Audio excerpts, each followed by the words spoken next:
तो hello everyone, मेरा नाम आशीष जोग है और आज मैं आपको बताऊंगा मेरी स्ट्रैटेजी इन ड्रॉप ईयर में जिससे मेरी आई 99.55% आई। तो पहला पॉइंट है कि मैंने अपने आप को लेक्चर्स पर डिपेंडेंट बिल्कुल भी नहीं बनाया।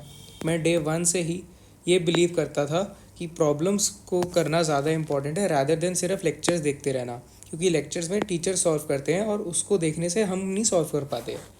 हमारे को खुद प्रॉब्लम्स को एंड तक सॉल्व करना पड़ता है।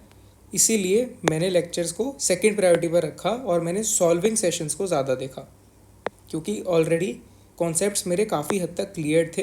मेरे को कुछ जगह पर ही डाउट था। मैंने सिर्फ उन टॉपिक्स के पर्टिकुलरली फुल लेक्चर्स देखे, बाकी सब चीज़ों के लिए तो मैंने सिर्फ सॉल्विंग सेशंस को ही रेफ़र किया, जिसने मेरी प्रिपरेशन को काफ़ी बूस्ट किया। सेकेंड पॉइंट है, मैंने फुल सिलेबस मॉक टेस्ट को बहुत ही जल्दी देना शुरू कर दिया था सितंबर के एंड से। बाकी सब कोचिंग्स में ये चीज़ दिसंबर में शुरू होती है, जिसने मुझे काफ़ी एज दिया बाकी बच्चों के ऊपर। मैंने सारी कोचिंग्स के मॉक टेस्ट दिए थे और मैंने ऑफलाइन टेस्ट सीरीज़ भी ज्वाइन कर रखी थी एलन की, जिसने मेरे को काफ़ी हेल्प किया उस एग्ज़ाम एनवायरनमेंट में हैंडल करने के लिए। मैंने PW, ई सरल, मोशन, अनअकैडमी, मैथॉनगो, इन सभी के टेस्ट ले लिए थे और मैंने इन सबको ही दिया है, और एलन के भी। इन सब ने मेरे को काफ़ी हेल्प किया और सबसे ज़्यादा हेल्प मुझे मैथॉनगो की क्विज़र टेस्ट सीरीज़ ने किया, जो कि काफ़ी बढ़िया है। और उसमें मेरे को फुल रिफंड भी मिल गया क्योंकि मेरी 99+ परसेंटाइल आ गई थी।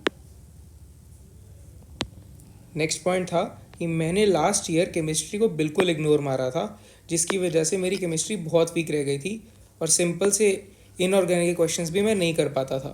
बट इस बार मैंने NCERT में D&F ब्लॉक जैसे चैप्टर्स को भी 8 से 10 बार पढ़ा, जिसने मेरे को केमिस्ट्री में बहुत ही ज़्यादा कॉन्फिडेंस दिलवा दिया और मेरी इवेंचुअली 99.92 परसेंटाइल आ गई केमिस्ट्री में।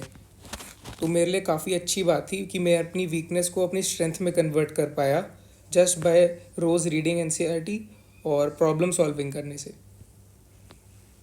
नेक्स्ट पॉइंट है कि मैंने एक भी दिन ब्रेक नहीं लिया और अबाउट रोज़ 100 के करीब क्वेश्चंस मैं कर ही लेता था।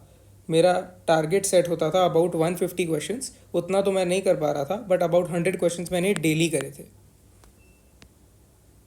मैंने हर छोटे चैप्टर की इंपॉर्टेंस को समझ लिया था, जैसे कि सेमीकंडक्टर्स, EM वेव्स, जिसको मैंने लास्ट ईयर नहीं समझा था, क्योंकि मेरे हिसाब से ये चैप्टर्स जो हैं सबसे ईजी होते हैं मास्टर करने में। आप बिल्कुल कम टाइम लगाकर अपने स्कोर को काफ़ी बूस्ट कर सकते हो। अगर आप अराउंड 120 मार्क्स पे स्टक हो गए हो तो आप अराउंड 150 मार्क्स तो नेक्स्ट टेस्ट में ही पहुंच सकते हो, बस इन चैप्टर्स को स्ट्रेंथन करके। सेमीकंडक्टर हो गया, EM वेव्स हो गया, और केमिस्ट्री के भी कुछ छोटे छोटे चैप्टर्स हो गए, जैसे बायोमोलिक्यूल्स हो गया, जिसमें same type of questions bar bar repeat होते रहते हैं और इनको मास्टर करने के लिए सिर्फ आपको इनको टाइम देना है रादर देन कि आप कुछ समझो। बहुत इजी चैप्टर है तो इनको ज़रूर करना चाहिए। और लास्ट पॉइंट, मैथ्स को सिर्फ प्रैक्टिस करने की ज़रूरत है। मैथ्स बहुत ही ईजी सब्जेक्ट है। सब लोग ऐसे ही बोलते रहते हैं कि मैथ्स टफ आया। आपको कोई चिंता करने की ज़रूरत नहीं है, आप बहुत बढ़िया कर लोगे, बस रोज़ प्रैक्टिस करो। फाइनली, जीतो जय को सब्सक्राइब भी कर लो ऐसे ही फर्दर इन्फॉर्मेटिव वीडियोस के लिए। थैंक्स।